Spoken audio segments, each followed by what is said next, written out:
on this episode of the Sorority Chat podcast. Like we have these design skills, innate design skills of like running a project, right? So if you can apply that to your own life and make sure that you're designing your life to be all the things that you love and it's all balanced and like you don't have to necessarily work 9 to 5 Monday through Friday, and hopefully you're not working the weekends unless it's something that you love, but like really applying your design skills to your life I think is really important, and being a business owner is kind of key in that because it gives you the autonomy to set your schedule and your pricing and everything that to support what it is that you want to have your life look like. Hey y'all, and welcome to Sorority Chat. I'm Liz Alexander, a designer and sorority alum who's obsessed with all things Greek life. My mission? To bring you real conversations, smart insights, and fun stories that help make sorority living even better. So grab your favorite beverage, get comfy, and let's chat. Welcome back, Sorority Chatters. Joining us today is Rebecca Ward. She's a creative powerhouse who has spent over 20 years in the interior design world, turning spaces into beautiful homes and helping emerging talent morph into confident professionals. Rebecca is a certified interior designer based in California, and she is the founder and principal designer of an award-winning design firm. She is also the host of the Design Curious podcast, which is a resource for anyone curious about interior design careers or creative entrepreneurship and the real-world skills designers need to thrive. And I have had the pleasure of being on her show. But what really sets Rebecca apart is her commitment to mentorship, helping up-and-coming designers find their footing, build some confidence, launch their careers, and navigate everything from schooling to business strategy. Whether you're dreaming of becoming an interior designer or building another type of creative career, she's going to bring us some wisdom, encouragement, and honest insight into what it really takes to thrive in the creative industry. Hi, Rebecca. It's great to see you. Hi, Liz. Thanks for having me. It's always great to see you too.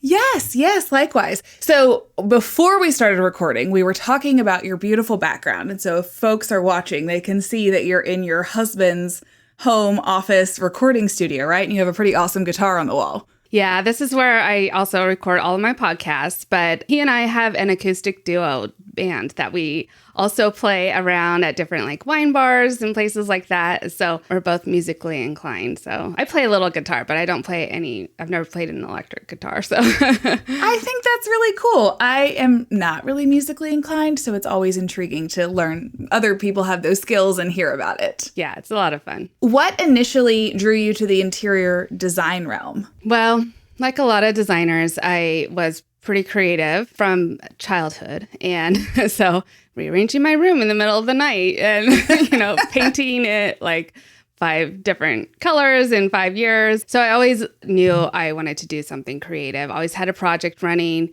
and I had an uncle who was a home builder. And so my cousin and I, his son, and I would when we got together, we would draw floor plans and things that kids don't usually do, but it was fun to be able to do a dream house. And, so I thought, maybe I'll do architecture, but I really don't like the precision of it. And, math was fine for me, but I didn't love it. So I really wasn't excited about that. But then when I was in high school, I discovered that you could actually get a degree in interior design. And so I just chose that path straight out of high school.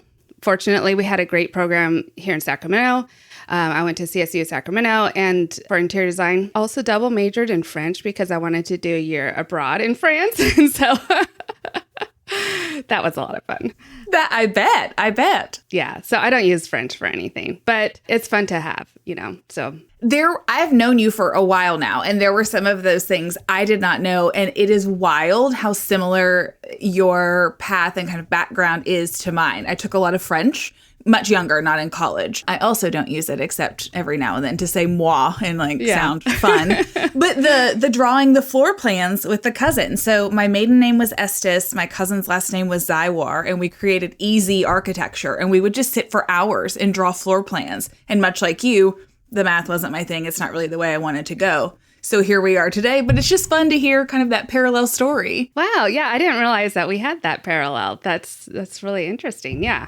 Yeah. That's the fun part of these conversations is who knows what comes out and what connections you can find. So you talked about discovering that interior design was a major in college. So talk about like that education journey and how did your experience shape the way that you may mentor others now? Yeah, it's interesting because I had a very direct path. I knew what I wanted to do.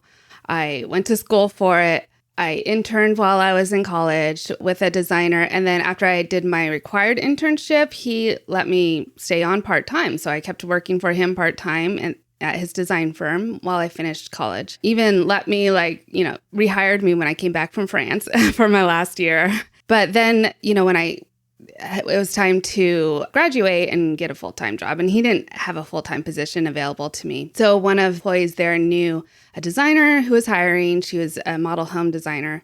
And so I interviewed with her and was hired. She also shared an office with her husband, who was an architect. And so their hope was to kind of split me a little bit. So I would do CAD drafting for him, and then I'd help her with the design work for the model homes, which we did for several years. And it was a very busy time. At that point, it was 2004 to 2007. I was there. The housing market and production homes was going wild. And we were very busy. It was a great learning ground for me to design in all these different styles because each house, for a model has to have a thing. Well, we did. So we had different, in this house, it's an elderly couple. And this house is a young couple with a baby. Here's a bachelor. And then so each house had its different kind of client that we designed around. Each house had to look different from each other, but also have the offerings that the builder was going to provide. But we were in there from the ground up, as they were framing the house. It was I got to see all of that and learn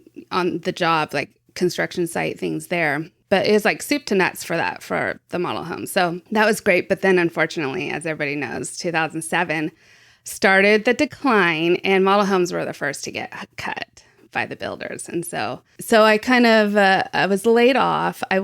She got me a job though with an architecture firm. My CAD skills definitely kept me going. It was such a valuable commodity. A lot of the older designers just chose never to learn CAD. And, some people still don't, but it was useful to have that skill. So when I worked for the architecture firm, which did high-end residential custom homes, but then they also did production homes. And then, that was all of 2007 to 2008. And they had to close their doors too, because all of a sudden their income dried up with the production homes, which is the big part of what they were doing. And so then I went back to working with a designer I interned with, and he was working on a restaurant at the time. And so he needed some help closing that out. And so that was the last half of 2008. And I helped him do that. In the meantime, though, because the first time I got laid off, I'm maybe I want to start my own business. And a friend of mine had come to me and said, look, I want to refurnish my house. Could you help me with that? And having been exposed to doing model homes and learning about going to market and getting wholesale furniture and everything like that, I said well, I want to do this the right way. So I figured out how to start a business and all the things I needed to buy wholesale furniture. And so I worked on her project in the background while I was doing all these other things from 2007 to 2009. But then, come the end of that restaurant I was working for with the designer, he had to lay off all of his staff right at the end of 2008. And so beginning of 2009, I was fully on my own at that point. I'm I can't fire myself, or not fire, but lay off, So I'm just going to put all my eggs in this business basket. And, I did find some work also doing CAD drafting for a architectural designer, doing kitchen and baths, mainly kitchen and baths. And so I kept working for him part-time doing drafting while I was getting my own clients and learning how to build a business. And it was such a slow process. I had, so going back to what your question is, I had such a direct path to becoming an interior designer. And now I am mentoring a lot of people who are actually career shifters. Yeah. And not having that direct path. So it's interesting that I, feel like I can help these people, to find a way. But it's because I think my path was so long getting into business and, that I had all this exposure that I can understand just coming from different angles, and I know what you need to like transfer skills and all of that stuff. So I hope that answers your question. It's a long way around. But because it's funny that you see it as a very direct path because yes, you went to school for this, then you got out and you worked it in different capacities with different firms. But you could also argue a different point of view is that you had a lot of adversity with it, right? With dealing with the recession and the ever-changing landscape. And so it kind of built some resiliency in you. That obviously serves well as a business owner and when you're helping coach other people. And I mean, when someone is a career shifter like you're talking about, you have to have some resiliency. There's a lot of concern about jumping from one career into another. And I don't know if you hear this, but a lot of times people kind of assume that interior design is like a side hobby and like, oh, do you do this full time? And it's like, yes, like it's a real career and it has a lot of value. And not everyone understands that. Do you hear that often? 100%. In fact, I have a neighbor who's since moved away a couple of years ago, but we were at a neighborhood party and we were talking about, what we do. And I said, as an interior designer and I help people with their homes. And she's not a very tactful person. She's like, oh, you get paid for that? And so like, people will pay you for that. Like she did not see the value at all, which is fine. I mean, not everybody's going to get it. And in fact, probably about a couple of months ago, I was in a Starbucks just working randomly. And I had these two ladies sitting next to me. One was, I think it's a mother-daughter relationship. And they were talking about either another daughter or like an aunt or something like that who had just had their house redone by an interior designer. And they're like, and she even put all the silverware away and got their cups and glasses and all, like it's basically turnkey design. And they're like, I would never have anyone do that. I wouldn't know where my things are. And I'm thinking, this is like, I would love to have somebody put all my stuff away. Absolutely. To the nth detail, And so it's just like, it just helps hammer home that not everybody is going to appreciate the luxury service that is interior design, Yeah, not everyone's your client. You're right. Not everyone sees the value. When you're working with career shifters, do you find that are they concerned that they didn't go to school for design and like how that will affect them? Or do they feel pressured to go back to school? Or are they like, oh no, it's not a big deal? Like, what do you hear from them? Yeah, a lot of them are really insecure about not having any formal training. If they can't get over it, then I'll encourage them to do like a certificate program. Nobody is ever asking for your degree. If like a client's not saying, did you have a degree in this? Like having a certificate program is really just for the designer that you can get a few, like color theory, maybe CAD drafting, I always recommend. Yeah. But, a few things like that, space planning, maybe depending on what the program offers. But those few things is enough to give you confidence that you know what you're talking about, especially if you aren't, the type of personality that just is gung-ho and ready to go. It doesn't matter like what your past is. So a lot of people are more insecure about it. So yeah, I rarely meet someone who's like, oh, it doesn't matter. I'm just going to go for it, Yeah. Yeah. And, it can get contentious even in our line of work, the traditionally school designers versus what are labeled as self-taught. I'm considered in the camp of self-taught. I went to college for textiles. I did not do interior design.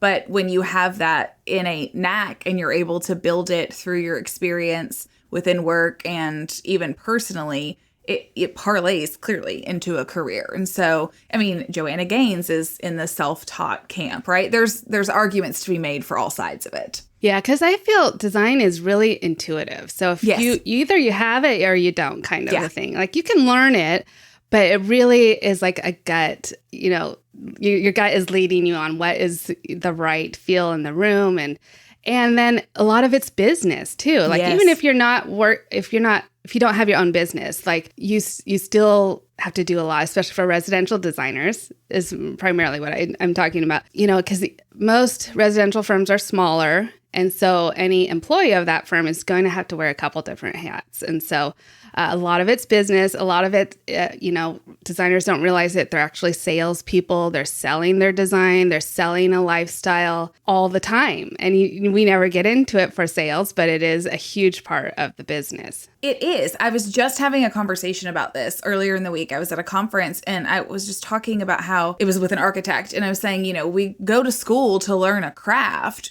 you don't really go to school because you want to run a business or you understand that that's part of it, but it comes with it. And so it's how you have to survive. And so what got us on the topic was we were talking about delegating and that, okay, like his strong suit is not the marketing. And he was like, I got to have somebody else do that. And you just have to understand that as you get into business, like you need to know how to do the things, but you don't have to actually execute all of them yourself because you're not going to be able to do it all well. No. Not at all. So you've got this successful design firm that you've built. You have a really great podcast. What's the biggest lesson that you've learned from those things that maybe wasn't taught in school?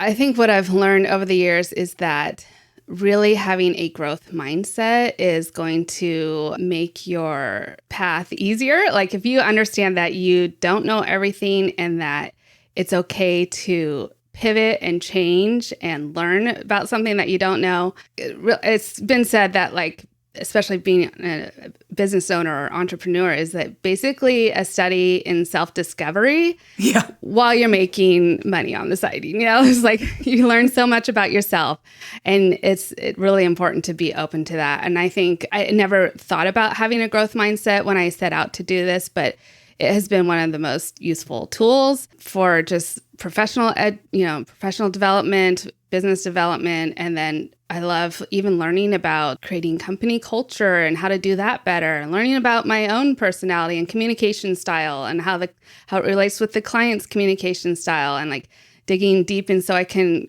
kind of understand those things. And so that has been a fun thing to learn along the way that I never realized I needed to do.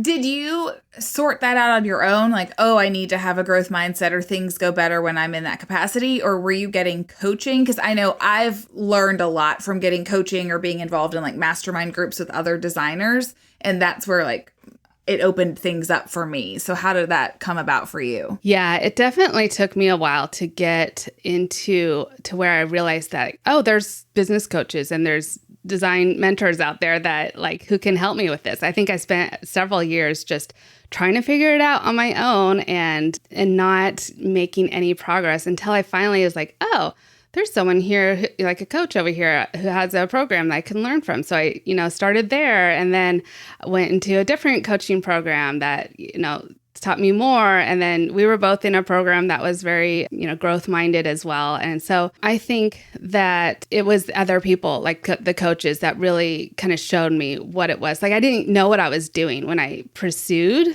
getting coached and mentored, and that like, then they would recommend a book, and then that led to another book. I'm like, oh, I really like these books, like how to improve like my sales tech and marketing and what are people asking for, So it was baby steps into it. But I think that if you can embrace it early on and understand it for what it is, that can be really helpful. And I also was reflecting the other day that this year we're celebrating 20 years of marriage with my husband. And well, congrats. Thank you. And how is it that we've made it this far, so successful? And I think one of the key things was that both of us have this hunger for self-improvement and growth, and that we love swapping books and sharing information that we're learning, like how we can just be better people, and that we're like growing together in that. And I think that was the key to our 20 years of success so far. So that's awesome. I love that you've made that parallel and you see that connection there. Yeah.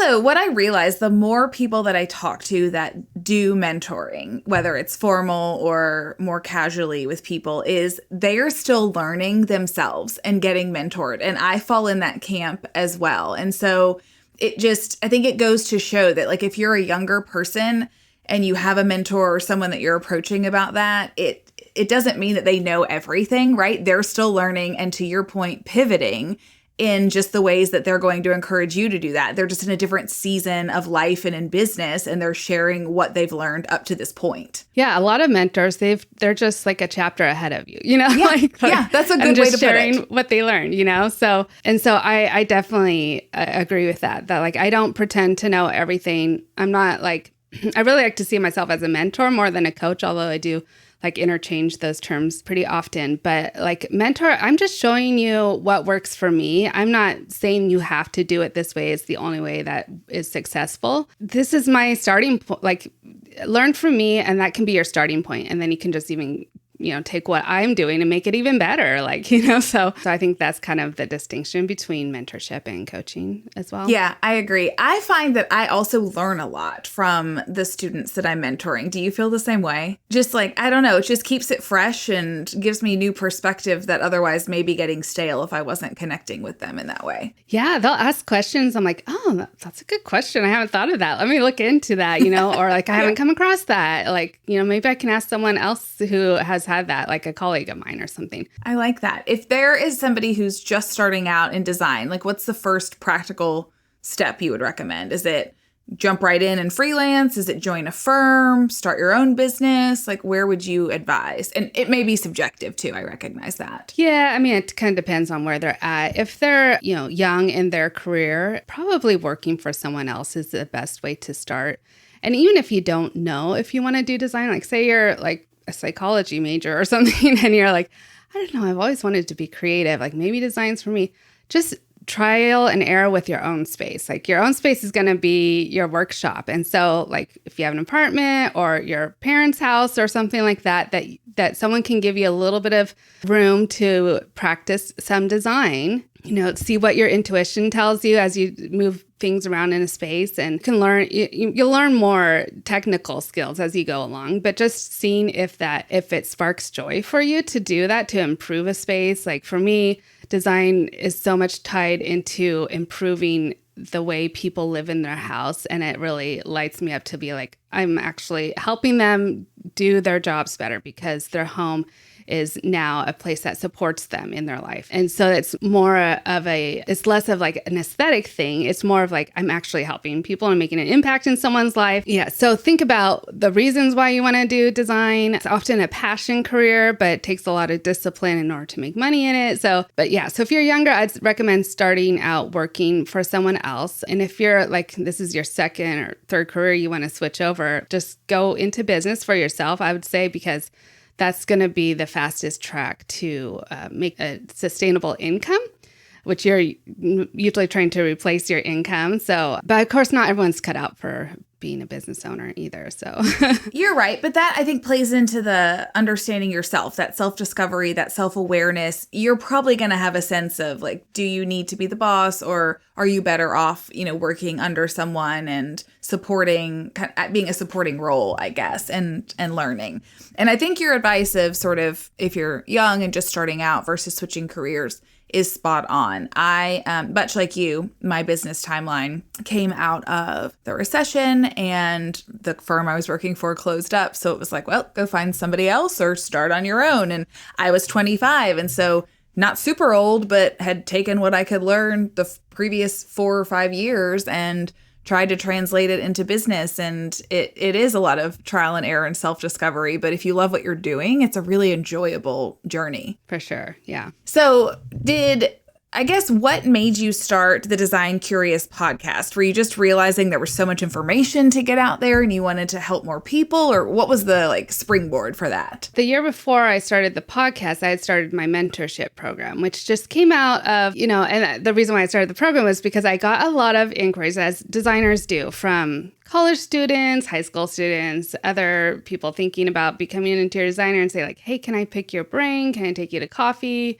And there's only so much time you can devote to that. And I thought, what if I didn't love turning that away or ignoring those people, And I said, what if I had a platform that could just help them, answer all these questions that everybody has, instead of repeating myself 20 times, it can just answer all their questions and then they can meet with me, one-on-one. And so that's how I created the program. And then I thought that's great for the people that reach out to me, but then, how do I get people to know about it? And I just want to help more people. And so I thought, I'll start a podcast, see how that goes and see if I like doing that. 'Cause I'm naturally a curious person. So that's why it's in the title. I love to know, what's your story? Like, tell me, like, how did you get into design? And so I do, every other episode is an interview. I love interviewing other designers. And then we'll also have like industry experts on. So, for finances, marketing, all those things, anything related. We've had landscape architects and a guy who designs Airstreams,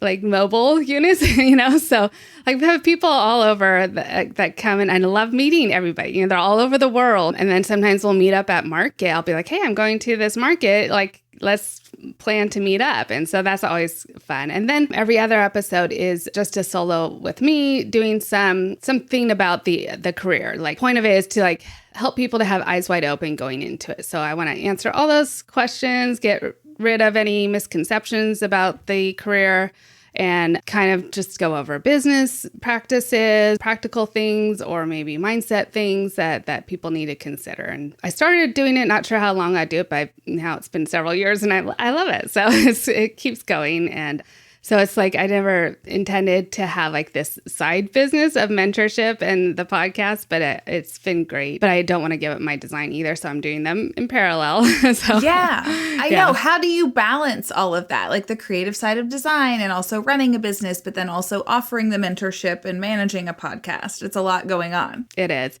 Well, I mean, because the mentorship really started as a passion project too, because I would start talking to people or other designers at market and who would ask for advice. And I love to give my advice, I guess, because like people would watch me talking to these people like, you really light up when you're telling people like, what you think that they should do for their career or how they should start their business or whatever. And I'm like, yeah, I love it. So, so that kind of like maybe I should think about kind of a coaching or mentorship thing. So that was stirring in the background for a while until I actually started it. But what has really helped me balance all of them is that I have an amazing employee, Lily, who's my designer, and she's been by my side the whole time, and she helps to keep the design side running, and then also is supportive if like I need a document like formatted for my mentorship program or something, she'll jump in and help with that. So really help. I couldn't do it all myself. And then,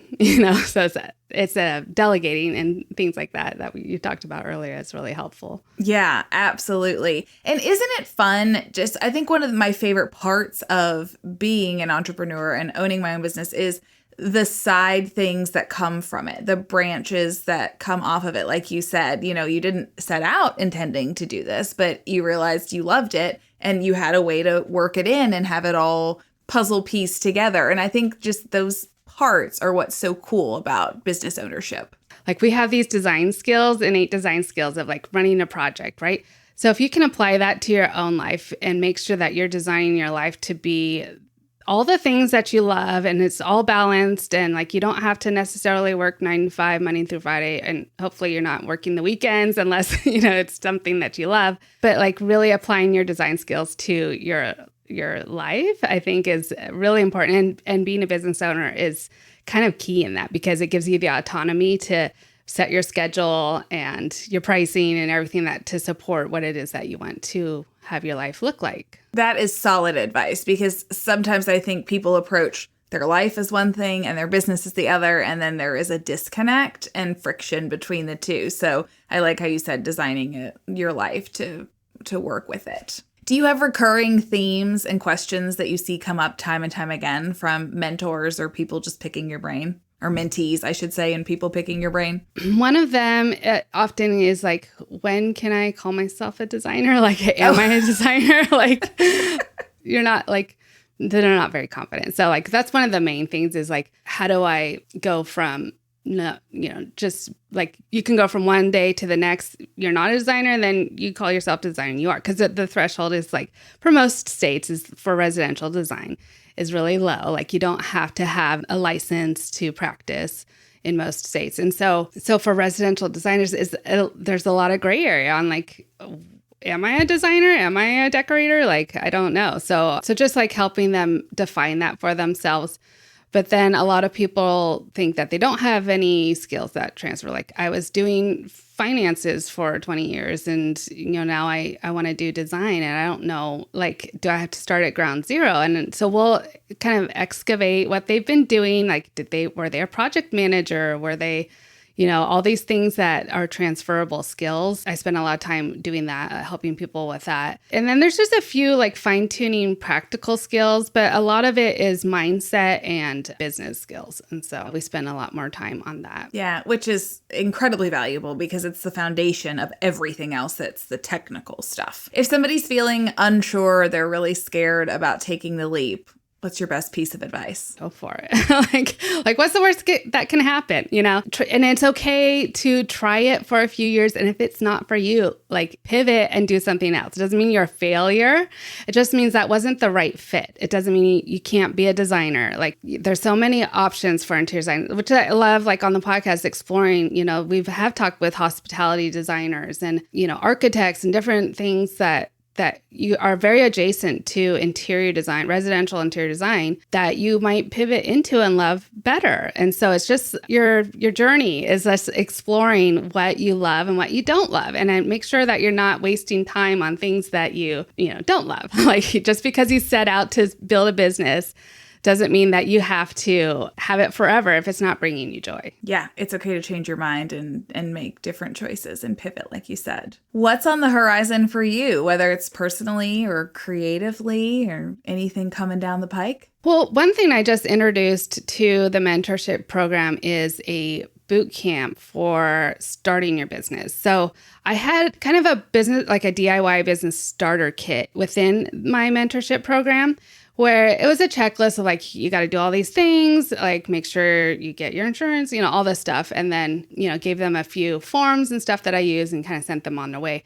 Well, that was great for a lot of people, but I would get feedback that like, oh yeah, I just never got around to actually doing this or that. And I thought, I get it. Like, it's hard to set up your business and to know what to do. If you have accountability, that can often help to speed you along in the process. So I created the Launcher Business Bootcamp, which we've just gone through our first set of boot campers starting their business. And it was just, the feedback has just been really great because the first month we spend all on like discovering your core values and like what your business name is, and then getting your business license, like all the stuff that is just business really. It could be for any business really. It doesn't have to be design. And then the second month is all about the design practice and like how to set up your system and all of those things. But it's holding them accountable over 8 weeks to go from zero to designing. And so that's been received really well. And so I think I'll probably offer that twice a year. And so I was thinking about once a year, but it seems like there's interest for twice a year. So, but then they're meeting with me every week, like they're being held accountable and they got to do that. So that's been a fun new thing to add on. And then I'm looking to maybe do a few more speaking engagements or being on panels or host a retreat or something like that. So I'm looking at some other things that might be good add-ons or complementary to what I'm already doing, so. Yeah, I love that. Those all sound great. I know I enjoy keeping up with you on the podcast and hearing your solo episodes as well as learning about the other careers. It's very informative. Oh, thank you. Yeah. You are welcome. If people want to learn more about the boot camp or your mentorship program or even your residential design services, what is the best way for them to do that? Yeah, my website is rwarddesign.com. So R for Rebecca, Ward Design. It's the name of my business. And then that will have all my design services. And it's great because it goes over like my whole process. So if you're just curious about what a design process looks like, there's a page that will tell you. And then I have guides and mentorship tab that will have like all of the boot camp. I'll have the mentorship program, and then there's a podcast link on there as well. So you can then take you to all of the podcast episodes, but you can find the podcast anywhere you listen to podcasts called Design Curious.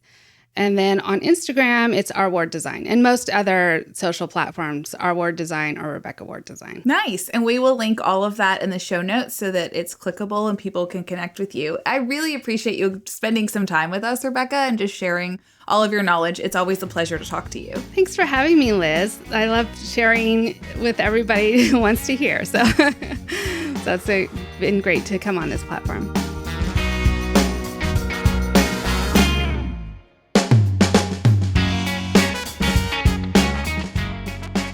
Welcome to Liz's House Hot Takes. This is where I take the lessons I've learned over the last 16 years of designing Greek houses and offer you my pro tips. Here's today's house hot take. Celebrate milestones, not just the finish line. Renovations take months and sometimes even years. If you only celebrate when it's done, you'll miss all the progress along the way. Celebrate approvals, fundraising wins, first installs, and room reveals. Each milestone builds energy and keeps momentum going until the end. Thanks for listening to another House Hot Take. For more inspiration, check out the PDR Interiors Instagram or TikTok. I'm Liz Alexander, and this is the Sorority Chat podcast. Catch you next time.